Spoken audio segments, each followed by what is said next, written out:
Il y avait encore un problème sérieux. Amina et Marie eurent besoin de quelques jours pour le remarquer. Occupée par le processus puissant et complexe de se transformer en mer à deux têtes, la vue bouchée par un brouillard émanant de sous-vêtements puants, elles ne remarquèrent pas l'immobilité de mes paupières. Amina, se souvenant comment, pendant sa grossesse, le poids de son enfant avait arrêté le temps, comme l'eau verte d'un étang, commença à se demander si le contraire ne pouvait pas se produire maintenant. Si le bébé avait quelque pouvoir magique sur le temps de son entourage immédiat et pouvait l'accélérer, pour que sa mère et sa nourrice n'aient jamais le temps de faire ce qu'il fallait faire, et pour que le bébé puisse grandir à une vitesse apparemment fantastique, perdue dans de tels rêves chronologiques, elle ne remarqua pas mon problème. Ce n'est que lorsqu'elle chassa cette idée d'un haussement d'épaule qu'elle se dit que j'étais un beau garçon bien costaud, avec un bon appétit, et qui se développait vite, que les voiles de l'amour maternel s'écartèrent suffisamment pour qu'elle et Marie s'écrient à l'unisson. Regardez, pape, repape, regardez madame, regardez Marie. Le petit ne bat jamais des paupières. Les yeux étaient trop bleus, le bleu du cachemire, le bleu des fées, le bleu palpitant. Quand la virginale Marie me mettait sur ses épaules en criant « Oh, comme il est lourd, le petit Jésus !» je rôtais sans scier. Quand Ahmed Sinaï, le doigt de pied enveloppé, boitait jusqu'à mon lit, je succombais à la lèvre proéminente avec un regard perçant et fixe. C'est peut-être une erreur, suggéra Marie. Peut-être que le petit Saïb fait comme nous. Il ne cligne que quand nous clignons. Et Amina,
passa ses jours à enseigner à mon père la chiromancie, et à faire disparaître les verrues de ma mère. Puis il y a la rivalité entre le vieux serviteur Moussa et la nouvelle nourrice Marie, qui s'amplifiera jusqu'à exploser. En bref, à la fin de 1947, la vie a bombé foisonné, aussi diverse, informe et innombrable que toujours. Mais j'étais arrivé. J'avais déjà commencé à prendre ma place au centre de l'univers. Et quand j'aurai fini, je donnerai un sens à tout cela. Vous ne me croyez pas? Écoutez, près de mon berceau, Marie Brera chante une berceuse. Ce que tu veux être, tu peux l'être. Tu peux être ce que tu veux. Au moment de ma circoncision par un barbier avec un balai fendu, venu du salon royal de Coalia Road, j'avais juste moi. J'étais déjà très recherché dans le domaine de Medworld. Entre parenthèses, au sujet de ma circoncision, je jure que je me souviens encore du barbier au grand sourire, qui me tenait par le prépuce tandis que mon membre s'agitait frénétiquement comme un serpent, et le rasoir qui s'abattit à la douleur. Mais on m'a dit qu'à ce moment-là, je n'ai pas cligné des yeux. Oui, j'étais très populaire. Mes deux mères, Amina et Marie, ne pouvaient se passer de moi. Dans tout ce qui était pratique, elles étaient les alliées les plus intimes. Après ma circoncision, elles me baignèrent ensemble. Elles ricanèrent bêtement en voyant mon petit organe mutilé s'agiter dans l'eau du bain avec colère. Nous avons intérêt à le surveiller, madame, dit Marie d'un ton grivois. Sa petite jauge vit toute seule. Et Amina, tss, tss, Marie, vous êtes terrible, vraiment. Mais parmi les hoquets et le fou rire, regardez, madame, son pauvre petit ici, parce qu'il s'agitait à nouveau, battant l'eau comme un poulet à l'œsophage fendu. Ensemble, elles prirent merveilleusement soin de moi. Mais dans le domaine de l'émotion, elles étaient rivales implacables. Une fois, elles m'emmenèrent me promener en landau dans les jardins suspendus de la colline de Malabar, et Amina surprit Marie qui disait aux autres Aya, regardez, voici mon gros garçon. Et elle se sentit bizarrement menacée. Après cela, bébé Salim devint le champ de bataille de leur amour. Elle s'efforçait de se surpasser l'une l'autre dans des démonstrations d'affection, tandis que lui, clignant des yeux maintenant, faisait des gargouillis bruyants et se nourrissait de leurs émotions afin d'accélérer sa croissance, avalant d'infinis baisers étreintes kili sous le menton, attendant le moment où il aurait acquis les caractéristiques essentielles d'un être humain. Chaque jour, et seulement dans ces rares moments où on me laissait seul avec le doigt tendu du pêcheur, j'essayais de me mettre debout dans mon petit lit. Et, tandis que je faisais de vains efforts pour me dresser sur mes pieds, Amina, elle aussi, était sous l'emprise d'une résolution inutile. Elle essayait de chasser de son esprit le rêve d'un mari impossible à nommer, qui avait remplacé le rêve du papier à trappe-mouche, la nuit de ma naissance, un rêve qui submergeait tant la réalité qui l'accompagnait pendant les heures de veille. Dans ce rêve, Nadir Khan venait dans son lit et la fécondait, mais le rêve était si pervers qu'Amina s'embrouillait sur la paternité de son enfant et me fournit à moi, l'enfant de minuit, un quatrième père à mettre à côté de Winky Medwold Ahmed Sinai. Troublé mais impuissant dans les griffes du rêve, ma mère Amina commença à cette époque à former cette brume de culpabilité qui plus tard lui cindrait la tête comme une couronne sombre et noire. Je n'ai jamais entendu oui, Willy Winky au mieux de sa forme. Après la perte de son œil, quelque chose de dur et d'amer se glissa dans sa voix. Il nous dit que c'était de l'asthme et continua à venir au domaine de Medwold une fois par semaine pour chanter les chansons qui étaient, comme lui, des reliques de l'ère Medwold. Bonne nuit, mesdames, chantait-il. Pour rester à la mode, il ajouta à son répertoire. Les nuages s'en iront bientôt, et un peu plus tard, combien pour ce chien dans la vitrine. Posant près de lui sur une petite natte, un nouveau-né de belle taille, aux genoux qui s'entrechoquaient de façon menaçante, il chantait des chansons nostalgiques et personne n'avait le cœur de le renvoyer. Winky et le doigt tendu du pêcheur étaient deux des rares survivants du temps de William Medwold, parce qu'après la disparition de l'anglais, ses successeurs vidèrent ses palais de leur contenu abandonné.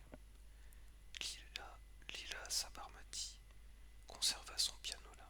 Ahmed Sinai garda son whisky. Le vieil Ibrahim finit par s'accommoder du ventilateur de plafond.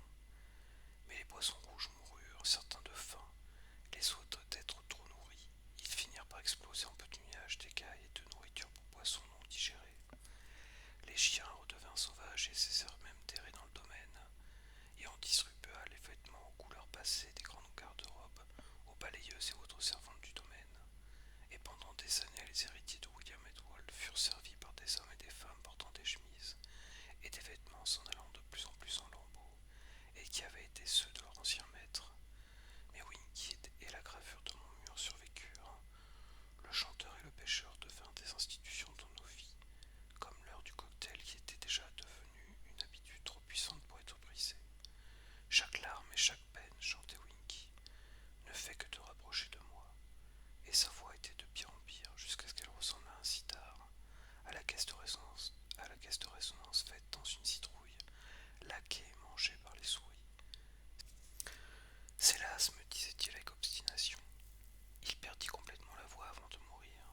voisinage désert. Quand le fils aîné de Lila Sabarmati eut 8 ans, il osa se moquer de l'air maussade du jeune Shiva, de ses shorts froissés, de ses genoux noueux. Le garçon que le crime de Marie était destiné à la pauvreté et aux accordéons lança une pierre pointue et plate, avec un bord tranchant comme un rasoir et creva l'œil droit de son bourreau. Après l'accident d'œil fondu, Wee Willie Winky vint seul au domaine des Wetwold, laissant son fils entrer dans les sombres labyrinthes dont seule une guerre le sauverait. Pourquoi les habitants du domaine de Medwall continuèrent-ils à tolérer Wee Willie Winky, malgré le délabrement de sa voix et la violence de son fils? Une fois, il leur avait donné une indication importante sur leur vie. La première naissance,